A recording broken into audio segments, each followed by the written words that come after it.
Next வீடியோவில் நம்ம பாலிட்டியில் லக்ஷ்மிகாந்தில் constitutional bodies பற்றி பார்க்கலாம். ஸோ அதுக்கு முன்னாடி நம்ம ஒரு சில டேர்ம்ஸ் தெரிஞ்சுக்கிட்டா நல்லாயிருக்கும்னு நினைக்கிறேன். ஸோ அதுக்காக தான் இந்த வீடியோ க்ரியேட் பண்ணேன். இதில் வந்து கான்ஸ்டிடியூஷனல், நான் constitutional, statutory body, executive body, regulatory body, judicial body and quasi judicial பாடி, இதை பற்றி தான் பார்க்க போகிறோம். கான்ஸ்டிடியூஷனல் பாடி அப்படின்னு சொல்கிறது கான்ஸ்டிடியூஷன் ஆஃப் இந்தியா, அதில் வந்து ஆர்டிக்கலோட ப்ளேஸ் ஆகிருக்கிறது தான் கான்ஸ்டிடியூஷனல் பாடி. இது எல்லாத்துக்குமே கம்பல்சரி ஆர்டிகல்ஸ் இருக்கும். அந்த ஆர்டிகல்ஸை வந்து நம்ம சேஞ்ச் பண்ணணும் அப்படின்னு சொன்னால் நம்மளுக்கு ஒரு கான்ஸ்டிடியூஷனல் அமெண்ட்மெண்ட் கண்டிப்பாக தேவைப்படும். அது மாதிரி வரது தான் கான்ஸ்டிடியூஷனல் பாடி. கான்ஸ்டிடியூஷனல் பாடிஸ் எல்லாத்துக்குமே கம்பல்சரி ஆர்டிக்கல் இருக்கும். பட் நான் கான்ஸ்டிடியூஷனல் பாடின்றது அந்த மாதிரி கிடையாது. நான் கான்ஸ்டிடியூஷனல் பாடிக்கு ஆர்டிகல்ஸ் இருக்காது. அதை நம்ம ரெண்டு வகையாக சொல்லலாம். அதாவது ஸ்டாட்யூட்டரி பாடி அண்ட் எக்ஸிக்யூட்டிவ் பாடி, இது ரெண்டுமே வந்து நான் கான்ஸ்டிடியூஷனல் பாடி. ஸோ அதனால தான் நான் அப்படி நான் கான்ஸ்டிடியூஷனல் பாடிக்கு கீழே இந்த மாதிரி ஸ்டாட்யூட்டரி பாடி அண்ட் எக்ஸிக்யூட்டிவ் பாடின்னு போட்டிருக்கேன். ஸோ ஸ்டாட்யூட்டரி பாடி அப்படின்றது வந்து பார்லிமெண்ட் ஒரு ஆக்ட் மூலிமா கொண்டு வரது தான் ஸ்டாட்யூட்டரி பாடி. எக்ஸிக்யூட்டிவ் பாடின்றது வந்து கவர்மெண்ட்டோட டெசிஷன்ஸ், கவர்மெண்ட்டை வந்து முடிவு பண்ணுறது எல்லாமே தான் எக்ஸிக்யூட்டிவ் பாடி. அது வந்து ஸ்டாட்யூட்டரி பாடி ஆகாது. அது நான் ஸ்டாட்யூட்டரி பாடி அப்படின்னு நம்ம சொல்லலாம். ஏன்னா பார்லிமெண்ட் வந்து இதில் தலையிட மாட்டாங்க. பார்லிமெண்ட் வந்து இது ஆக்ட் வந்து கொண்டு வர மாட்டாங்க. ஸோ அது வந்து எக்ஸிக்யூட்டிவ் பாடி. ஸ்டாட்யூட்டரி பாடி அப்படின்றது வந்து ஒரு ஆக்ட் மூலிமா கொண்டு வரது தான் ஸ்டாட்யூட்டரி பாடி அப்படின்னு நம்ம சொல்லலாம். ஸோ ஆக்ட் மூலிமா யார் கொண்டு வருவா அப்படின்னு பார்த்தோன்னா பார்லிமெண்ட் அண்ட் ஸ்டேட் லெஜிஸ்லேஷன், இவங்க ரெண்டு பேரும் கொண்டு வரது ஸ்டாட்யூட்டரி பாடி அப்படின்னு நம்ம சொல்லுவோம். இது வந்து ஆர்டிகல்ஸ்லாம் கிடையாது. கான்ஸ்டிடியூஷன் ஆஃப் இந்தியாவில் ஆர்டிகல்ஸ் ப்ளேஸ் பண்ணி வரலனாலும் அதோடைய powers and service rules authorities இது எல்லாமே எங்கேருந்து டிரைவ் ஆகும் அப்படின்னு சொன்னால் பார்லிமெண்ட் அண்ட் ஸ்டேட் லெஜிஸ்லேச்சர் அவங்க அண்டரில் தான் இது டிரைவ் ஆகும். ஸ்பெசிஃபிக் ஃபங்க்ஷன் பண்ணுறதுக்காக தான் இந்த ஸ்டாட்யூட்டரி பாடியை வந்துட்டு எஸ்டாப்ளிஷ் பண்ணாங்க. ஸோ அப்படி என்ன பண்ணுவாங்க அப்படின்னா மானிட்டர் பண்ணுவாங்க. எல்லா இன்ஸ்டியூஷன் அண்ட் பிஸ்னஸ் எல்லாத்துலேயும் வந்து லீகலாக எல்லாம் பண்ணிகிட்ருக்காங்களா, everything comes under legal அப்படின்னு பார்ப்பாங்க. தென் அஃபிஷியல் ரூல்ஸ் எல்லாருமே ஃபாலோ பண்ணுறாங்களா இல்லை அதை மீறுறாங்களா அப்படின்ற ஒரு மானிட்டர் பண்ணிவிட்டு சூப்பர்வைஸ் பண்ணுறது தான் ஸ்டாட்யூட்டரி பாடி. அண்ட் இந்த ஸ்டாட்யூட்டரி பாடி வந்து மோஸ்ட்டாக parliamentary democracy form of political setup இருக்கிற கண்ட்ரீஸில் தான் இந்த ஸ்டாட்யூட்டரி பாடி ப்ரிவைலிங்காக இருக்கும். For example general medical council, அது ஒரு ஸ்டாட்யூட்டரி பாடி தான். அது என்னத்துக்காக கொண்டு வந்திருக்காங்க அப்படின்னா டாக்டர்ஸ் எல்லாருமே ரெகுலேட் பண்ணிவிட்டு மானிட்டர் பண்ணுறதுக்காக தான் அந்த கவுன்சிலை கொண்டு வந்திருக்காங்க. தென் ஸ்டாட்யூட்டரி பாடின்றது வந்து ஒரு சில விஷயங்களில் கவர்மெண்ட் கிட்ட இருந்து இண்டிபெண்ட்டாக இருந்தாலும் கவர்மெண்ட்டோடைய கண்காணிப்பு கண்டிப்பாக இருக்கும் அதில் அப்படின்னு சொல்கிறாங்க. அப்படி ஒரு விஷயம் தான் ஃபண்டிங் வந்துட்டு ஆனுவல் அப்ராக்சிமேஷன் ப்ராசஸில் இது இல்லைனாலும் கவர்மெண்ட் வந்து இதுக்கு அக்கௌண்டபிளாக இருக்கணும். அதாவது இவங்க மோஸ்ட் எஃபெக்டிவாக யூஸ் பண்ணுறாங்களா, எக்கனாமிக் வழியில் யூஸ் பண்ணுறாங்களா அப்படின்றது இவங்க கண்காணிச்சுட்டு தான் இருப்பாங்க கவர்மெண்ட் அப்படின்னு சொல்கிறாங்க. தென் ஸ்டாட்யூட்டரி பாடி அப்படின்றதோடைய மீனிங் வந்து எதை சார்ந்து இருக்குது அப்படின்னு சொல்கிறாங்கன்னா லெஜிஸ்லேஷன் பொறுத்து தாங்க இருக்குது அப்படின்னு சொல்கிறாங்க. For example financial accountability act, அதில் வந்து ஸ்டாட்யூட்டரி பாடி வந்து கிடையாது அப்படின்னு சொல்கிறாங்க. பட் அதுவே ஃபினான்ஷியல் அரேஞ்ச்மெண்ட் ஆக்ட்ன்றது வந்து ஸ்டாட்யூட்டரி பாடி அப்படின்னு சொல்கிறாங்க.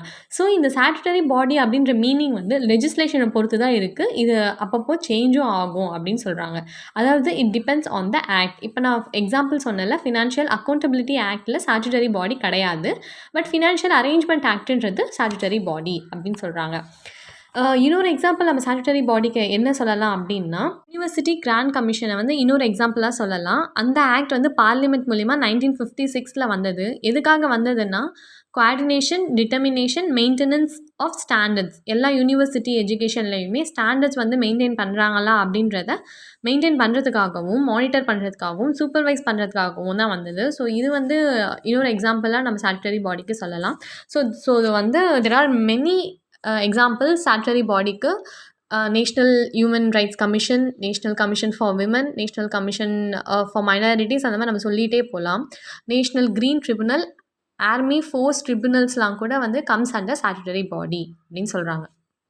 ரெகுலேட்டரி பாடி அப்படி பார்த்தோன்னா ரெகுலேட்டரி பாடி அப்படின்றது ஃபஸ்ட்டு எப்படி வந்தது, எங்கே வந்தது அப்படின்னா யுனைடெட் ஸ்டேட்ஸ் ஆஃப் அமெரிக்காவில் தான் வந்தது. 1887 த்ரூ காங்கிரஸ், அங்கே பார்லிமெண்ட் காங்கிரஸ்ன்னு தான் சொல்லுவோம். ஸோ அந்த காங்கிரஸ் ஆக்ட் மூலிமா தான் வந்தது.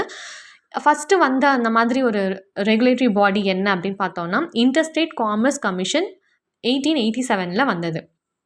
இது வந்து ஒரு ரயில்வே ப்ராஜெக்ட் வந்து அதாவது மானிட்டர் பண்ணுறதுக்காக தான் இந்த கமிஷன் வந்தது. இது வந்து 1996 ஸ்டாப் ஆயிடுச்சு. பட் இருந்தாலும் இதுதான் ஒரு ஸ்டார்ட்டிங் பாயிண்ட் அப்படின்னு நம்ம சொல்லலாம் ரெகுலேட்டரி பாடிஸ்லாம் வரதுக்கான ரீசன். ஸோ நம்ம கண்ட்ரியில் வந்துட்டு ரெகுலேட்டரி பாடி அப்படின்றது வந்து ஒரு கவர்மெண்ட் ஏஜென்சி. அது வந்து எஸ்டாப்ளிஷ்டு பை லெஜிஸ்லேட்டிவ் ஆக்ட் தான். பட் இருந்தாலும் வந்துட்டு இவங்க எக்ஸிக்யூட்டிவ் பிரான்ச்சாகவும் நம்ம வந்து ஆக்ட் ஆவாங்க அண்ட் ஸ்டாட்யூட்டரி அத்தாரிட்டி மூலியமாகவும் ஆக்ட் ஆவாங்க. ஸோ இந்த சென்ஸ் எப்படி சொல்கிறாங்கன்னா, சில விஷயங்கள் வந்து எக்ஸிக்யூட்டிவ் பிரான்ச்சையும் மீறி தான் இருக்கும் அவங்களுடைய இன்டர்வென்ஷன்ஸ்லாம். So most of the time it comes under statutory authority under the branch of legislative அப்படின்னு சொல்கிறாங்க. இவங்களும் வந்து ஒரு specific field of operation or activity அதை பண்ணுறதுக்காக தான் இந்த ரெகுலேட்டரி பாடியை செட்டப் பண்ணியிருப்பாங்க.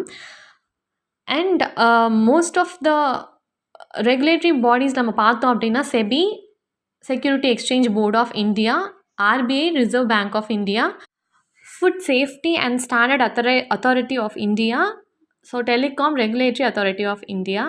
ஸோ இந்த மாதிரி சில எக்ஸாம்பிள்ஸ்லாம் வந்துட்டு ரெகுலேட்டரி பாடிக்கு நம்ம சொல்லலாம். இதெல்லாம் வந்து ஒரு ஜஸ்ட் ஃபியூ எக்ஸாம்பிள்ஸ். இந்த மாதிரி நிறைய ரெகுலேட்டரி பாடிஸ் இருக்குது. அண்ட் இதில் வந்துட்டு ஒரு ஸ்பெசிஃபிக் இண்டிபெண்ட் ரெகுலேட்டரி இன்ஸ்டியூட் வந்துட்டு ஹியரிங்ஸ், ஆடிட்ஸ் அந்த மாதிரி ஜட்ஜ்மெண்ட்ஸ்லாமும் பாஸ் பண்ணுவாங்க. ஸோ அதை வந்து அஃபிஷியலாக நம்ம என்னென்னு சொல்லுவோம் ரெகுலேட்டரி பாடியில் அப்படின்னு சொன்னால் அட்மினிஸ்ட்ரேட்டிவ் லா ஜட்ஜ் அப்படின்னு சொல்லுவோம். ஸோ இது வந்து ஒரு கோர்ட் சிஸ்டம் அப்படின்ற மாதிரி வராது. It comes under like quasi judicial மாதிரி இருக்கும் அப்படின்னு சொல்கிறாங்க. ஜுடிஷியல்னால் நம்மளுக்கு தெரியும் court of laws and rules and systematic ப்ரொசீஜராக இருக்கும். கோர்ட் சிஸ்டம்ஸ்லாம் பர்ஃபெக்டாக இருக்கும். ஜட்ஜஸ் இருப்பாங்க, அட்வொகேட்ஸ் இருப்பாங்க அண்ட் ஸோ மெனி ப்ரொசீஜர்ஸ் இருக்கும். ஸோ அதுதான் வந்து ஜுடிஷியல் பாடி அப்படின்னு நம்ம சொல்கிறோம். they don't have any limits. எல்லாத்துக்குமே வந்துட்டு நம்மளுக்கு நல்லா தெரியும் court is the supreme apex power அப்படின்னு நம்ம சொல்லலாம். இண்டிபெண்ட் அண்ட் இன்டகிரேட்டட் சிஸ்டம் நம்ம கண்ட்ரியில் அப்படின்னு நம்ம சொல்லுவோம். ஸோ அதில் வந்துட்டு எந்த ஒரு லிமிடேஷன்ஸ், எந்த ஒரு பர்டிகுலர் ஏரியா ஆஃப் எக்ஸ்பர்டைஸ் அந்த மாதிரி எதுவுமே இருக்காது. So they can involve and intervene in any kind of disputes. That is judicial body. Next பார்க்க போகிறது quasi judicial. So quasi judicial அப்படின்றது வந்து ஒரு அட்மினிஸ்ட்ரேட்டிவ் ஜோன் அப்படின்னு தான் நம்ம சொல்லுவோம். எதுக்காக அப்படின்னா இது வந்து அட்மினிஸ்ட்ரேட்டிவ் ஏஜென்சியில் அதில் மட்டும்தான் இது வந்து லா வந்து இம்போஸ் பண்ணுவாங்க அப்படின்னு சொல்கிறாங்க. குவாசி ஜுடிஷியல் வந்து எதுக்காக கொண்டு வந்திருக்காங்கன்னா ஜுடிஷியல் கோர்ட்டோடைய சில வேலைகளை வந்து கம்மி பண்ணுறதுக்காக தான் கொண்டு வந்திருக்காங்க. ஸோ குவாசி ஜுடிஷியல் வந்து எல்லா டிஸ்பியூட்ஸுமே வந்து சூப்பர்வைஸ் பண்ணுவாங்க. ஸோ மோஸ்ட்டாக அதோடைய இம்பேக்ட்ஸ் வந்து எதில் இருக்கும் அப்படின்னா சிவில் ரைட்ஸில் தான் இருக்கும் அப்படின்றாங்க. நிறைய விஷயத்தில் வந்து குவாசி ஜுடிஷியல் வந்து தலையிடலாம். ஸோ என்ன மாதிரி விஷயத்த அப்படின்னு நம்ம பார்த்தோம்னா breach of discipline, conduct rules and trust in matters of money அந்த மாதிரி விஷயங்களில் ஸோ சம் ரூல்ஸ் அண்ட் லாஸை வந்து இவங்க லைக் ப்ரீச் பண்ணுறாங்க, அதை வந்து மதிக்கலை, அந்த மாதிரி சென்ஸில் வந்துட்டு குவாசி ஜுடிஷியல் வந்து தலையிடலாம் அப்படின்னு சொல்லியிருக்காங்க. என்ன தான் இவங்க வந்து இந்த மாதிரி விஷயங்களை நம்மளால் தலையிட முடிஞ்சாலும் பவர்ஸ் வந்து பார்த்தோன்னா ரொம்ப ரொம்ப லிமிட்டட் ஏரியாவில் தான் இருக்கும். ஸோ குவாசி ஜுடிஷியல் அதனால தான் அப்படி நம்ம சொல்கிறோம்.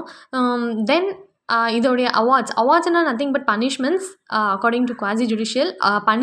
பனிஷ்மெண்ட்ஸ் அண்ட் ஜட்ஜ்மெண்ட்ஸ்லாம் வந்து எதை பேஸ் பண்ணி இருக்கும் அப்படின்னு சொன்னோன்னா ப்ரீ டிட்டர்மைண்டாக ஒரு செட் ஆஃப் ரூல்ஸ் இருக்கும். ஸோ இந்த மாதிரிலாம் பண்ணால் இந்த மாதிரியான பனிஷ்மெண்ட்ஸ் தான் இருக்கும். அதை வச்சு தான் வந்துட்டு இவங்க ஜட்ஜ்மெண்ட்ஸ் அண்ட் அவார்ட்ஸ் எல்லாம் கொடுப்பாங்க அப்படின்னு சொல்கிறாங்க.